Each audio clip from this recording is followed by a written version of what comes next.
നിലമ്പൂരിലെ ഉപതെരഞ്ഞെടുപ്പ് ആരവം അവസാനിച്ചതോടെ ഇനി വരാനിരിക്കുന്ന തദ്ദേശ തെരഞ്ഞെടുപ്പിന്റെ ഒരുക്കത്തിലാണ് മുന്നണികൾ. നിലമ്പൂർ ഉപതെരഞ്ഞെടുപ്പ് ഇടതുപക്ഷത്തിന് വലിയ തിരിച്ചടി ആയതുകൊണ്ട് തന്നെ തദ്ദേശ തെരഞ്ഞെടുപ്പിൽ CPM അധിക ശ്രദ്ധ ചെലുത്തുന്നുണ്ട്. BJPയെ സംബന്ധിച്ച് തെരഞ്ഞെടുപ്പിനുള്ള അന്തിമ രൂപം നൽകുന്നതിനായി കേന്ദ്ര ആഭ്യന്തരമന്ത്രി അമിത് ഷാ ജൂലൈ 13-ന് കേരളത്തിലേക്ക് എത്തുന്നുമുണ്ട്. അടിസ്ഥാന വോട്ടുകളെ ദൃഢമാക്കി ബേസ് ഭദ്രമാക്കുകയാണ് BJPയുടെ ലക്ഷ്യം. കൂടുതൽ കക്ഷികളെ കൂടെ കൂട്ടി വലിയ മുന്നേറ്റത്തിന് ശ്രമിക്കുകയാണ് അതേസമയം വലതുമുന്നണിയും. മുന്നണിയിൽ ഘടകകക്ഷികൾ കൂടുതൽ സീറ്റ് ആവശ്യപ്പെടുന്നത് CPMന് തലവേദന സൃഷ്ടിക്കാനുള്ള സാധ്യതയുണ്ട്. 3 മുന്നണികളും തദ്ദേശ തെരഞ്ഞെടുപ്പിന്റെ ഒരുക്കങ്ങൾ നേരത്തെ തന്നെ ആരംഭിച്ചും കഴിഞ്ഞു. നിയമസഭാ തെരഞ്ഞെടുപ്പിന്റെ ട്രയൽ എന്നോണമാണ് തദ്ദേശ തെരഞ്ഞെടുപ്പിനെ നോക്കിക്കാണുന്നതും. സീറ്റ് വിഭജനത്തിലേക്കും സ്ഥാനാർത്ഥി നിർണയത്തിലേക്കും മുന്നണികൾ ഉടൻ തന്നെ കടക്കുമെന്നാണ് ഇപ്പോൾ ലഭ്യമാകുന്ന വിവരം. ഇതോടെ തർക്കത്തിൽ പതിവ് തെറ്റാൻ ഇടയില്ല. സീറ്റ് കിട്ടാത്തവർ സ്വതന്ത്രരാകുമോ മറുകണ്ഠം ചാടുമോ എന്ന ഭീതി മുന്നണികൾക്കുമുണ്ട്. പുതിയ വാർഡ് വിഭജനം കാരണം വലിയ സമവാക്യങ്ങൾ പല വാർഡുകളിലും മാറ്റി എഴുതേണ്ടതുണ്ട്.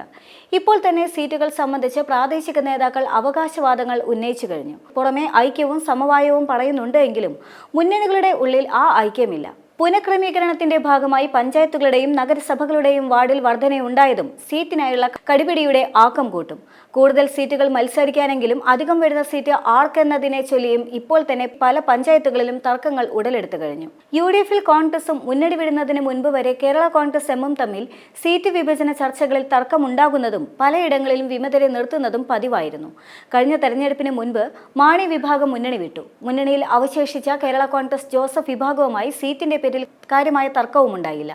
എന്നാൽ കോൺഗ്രസിനുള്ളിൽ സീറ്റുകളുടെ പേരിലുള്ള തർക്കം പലയിടങ്ങളിലും പത്രികാ സമർപ്പണ ദിവസത്തിന് ശേഷവും തുടർന്നു. നിരവധി സ്ഥലങ്ങളിൽ വിമത സ്ഥാനാർത്ഥികൾ ഉണ്ടാക്കുകയും ഇവരെ പാർട്ടി പുറത്താക്കുകയും ചെയ്തു. ഇത്തവണയും ജയസാധ്യതയുള്ള ഭൂരിഭാഗം സീറ്റുകളിലും ഒന്നിലേറെ പേർ ഒരുക്കങ്ങൾ ആരംഭിച്ചുവെന്നതിന് കോൺഗ്രസിനെ വെട്ടിലാക്കുന്നുണ്ട്. ലീഗും ഇക്കുറി കൂടുതൽ സീറ്റുകൾ ചോദിക്കാൻ സാധ്യതയുണ്ട്. ഉപതെരഞ്ഞെടുപ്പുകളിലെ വിജയത്തിന് നിർണായക പങ്കുവഹിക്കാൻ ലീഗിന് സാധിച്ചത് ചൂണ്ടിക്കാട്ടിക്കൂടിയാണ് സീറ്റുകൾ കൂടുതൽ ലീഗ് ചോദിക്കുക. ഇത്തവണത്തെ കൂടുതൽ സീറ്റുകൾ എന്ന ആവശ്യത്തിലാണ് കേരള കോൺഗ്രസ് ജോസഫ് വിഭാഗവുമുള്ളത്. ഇത് തർക്കത്തിലേക്ക് നയിച്ചേക്കാം. സ്വാധീനമുള്ള മേഖലകളിൽ സ്വന്തം നിലയ്ക്ക് ഭരണം ഉറപ്പാക്കാൻ കഴിയുന്ന സീറ്റുകളാണ് പാർട്ടി ലക്ഷ്യമിടുന്നത്.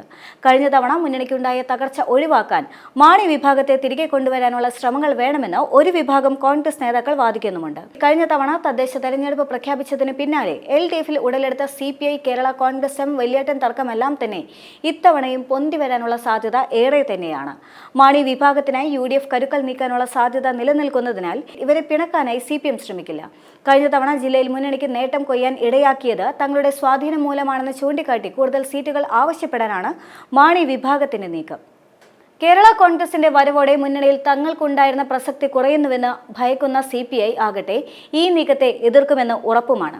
കഴിഞ്ഞ തവണ പലയിടങ്ങളിലും കേരള കോൺഗ്രസിനായി CPI സമ്മർദ്ദത്തിന് വഴങ്ങി CPI സീറ്റ് വിട്ടുകൊടുക്കേണ്ടി വന്നിരുന്നു. ഇത്തരം നീക്കങ്ങളെ തുടക്കത്തിലെ നുള്ളാൻ തന്നെയാണ് CPIയുടെ തീരുമാനം. അതേസമയം സീറ്റ് സംബന്ധിച്ച് കൂടുതൽ ചർച്ചകൾ ആവശ്യമാണെന്നാണ് ജോസ് കെ മാണി പ്രതികരിച്ചത്. NDAയിലും കാര്യങ്ങൾ അത്ര ശുഭകരം തന്നെയല്ല. കഴിഞ്ഞ തവണ പലയിടങ്ങളിലും BJP BDJS തർക്കം സീറ്റ് വിഭജന കാര്യത്തിലുണ്ടായിരുന്നു. ഇത്തവണയും ഇതേ പ്രശ്നം ഉടലെടുക്കാനുള്ള സാധ്യതയുമുണ്ട്. കഴിഞ്ഞ 2 തവണയുണ്ടായിരുന്ന സ്വാധീനം BDJSന് ഇപ്പോൾ ഇല്ല എന്ന് BJPയും പറയുന്നുണ്ട്. എന്നാൽ ഇത് അംഗീകരിക്കാൻ BDJS തയ്യാറുമല്ല. പലയിടങ്ങളിലും BJPക്കുള്ളിലെ ചേരിതിരിവും സീറ്റ് സ്ഥാനാർത്ഥി നിർണയ ചർച്ചകളിൽ തർക്കത്തിനും വഴിവെച്ചേക്കാനുള്ള സാധ്യതയുമുണ്ട്. മാത്രമല്ല തദ്ദേശ സ്വയംഭരണ സ്ഥാപനങ്ങളിലേക്കുള്ള തെരഞ്ഞെടുപ്പ് അടുത്തു വരുന്ന ഈ സാഹചര്യത്തിൽ തന്നെ BJP തങ്ങളുടെ മുൻഗണനകൾ നിശ്ചയിക്കുകയും തീവ്രമായ പ്രചരണത്തിലൂടെ സ്വാധീനം ചെലുത്താൻ തീരുമാനിക്കുകയും ചെയ്തിട്ടുണ്ട്. പരമാവധി നേട്ടങ്ങൾ കൈവരിക്കുന്നതിനായി തെരഞ്ഞെടുത്ത പ്രദേശങ്ങളിൽ ശ്രദ്ധ കേന്ദ്രീകരിക്കാനായി അടുത്തിടെ നടന്ന നേതൃയോഗത്തിൽ തീരുമാനിക്കുകയും ചെയ്തു. നേതൃത്വ യോഗത്തിലെടുത്ത തീരുമാനമനുസരിച്ച് വരാനിരിക്കുന്ന തദ്ദേശ സ്വയംഭരണ സ്ഥാപനങ്ങളിലേക്കുള്ള തെരഞ്ഞെടുപ്പുകളിൽ 2 മുനിസിപ്പൽ കോർപ്പറേഷനുകളിലും 400 ഗ്രാമപഞ്ചായത്തുകളിലും 25 മുനിസിപ്പാലിറ്റികളിലും നിയന്ത്രണം നേടുക എന്നതാണ് BJPയുടെ ലക്ഷ്യം. തെരഞ്ഞെടുപ്പ് പ്രവർത്തനങ്ങൾക്ക് RSS മേൽനോട്ടം വഹിക്കും. അടിസ്ഥാനതല പ്രവർത്തനങ്ങൾ ശക്തിപ്പെടുത്തും. 15,000 വാർഡുകളിൽ വിജയം നേടുക എന്ന ലക്ഷ്യത്തോടെ ഒരുക്കങ്ങൾ പുരോഗമിക്കുകയുമാണ്. തിരുവനന്തപുരം, തൃശൂർ കോർപ്പറേഷനുകളിൽ BJPക്ക് അധികാരത്തിലെത്താനും കൊല്ലത്തും കോഴിക്കോടും 2ാം സ്ഥാനം നേടാനും കഴിയുമെന്നാണ് BJPയുടെ പ്രവചനങ്ങൾ തന്നെ സൂചിപ്പിക്കുന്നത്. ബ്ലോക്ക്, ജില്ലാ പഞ്ചായത്തുകളിൽ അംഗത്വം വർദ്ധിപ്പിക്കാനായി ശ്രമങ്ങൾ നടക്കും. ചെറിയ വ്യത്യാസങ്ങൾക്ക് പാർട്ടി അധികാരം നഷ്ടപ്പെട്ട മുനിസിപ്പാലിറ്റികൾക്കും ഗ്രാമപഞ്ചായത്തുകൾക്കും കുറഞ്ഞ വോട്ടുകൾക്ക് അവർ പരാജയപ്പെട്ട വാർഡുകൾക്കും പ്രത്യേക ശ്രദ്ധ നൽകും. ഓരോ പ്രദേശത്തെയും പാർട്ടി പ്രവർത്തനങ്ങൾ തത്സമയം തന്നെ പാർട്ടിയുടെ സരൾ ആപ്പിലേക്ക് അപ്ലോഡും ചെയ്യും. ഇത് നേതൃത്വത്തിന് തുടർച്ചയായി പുരോഗതി വിലയിരുത്താൻ അനുവദിക്കുക കുറയുകയും ചെയ്യും.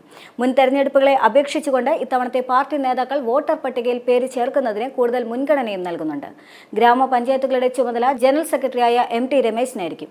നിലവിൽ 1200 തദ്ദേശ സ്വയംഭരണ സ്ഥാപനങ്ങളിലായി 21,900 വാർഡുകളാണുള്ളത്. വാർഡ് ഡീലിമിറ്റേഷൻ പ്രക്രിയ പൂർത്തിയാക്കി കഴിഞ്ഞാൽ വാർഡുകളുടെ എണ്ണം 23,612 ഉയരുകയും ചെയ്യും.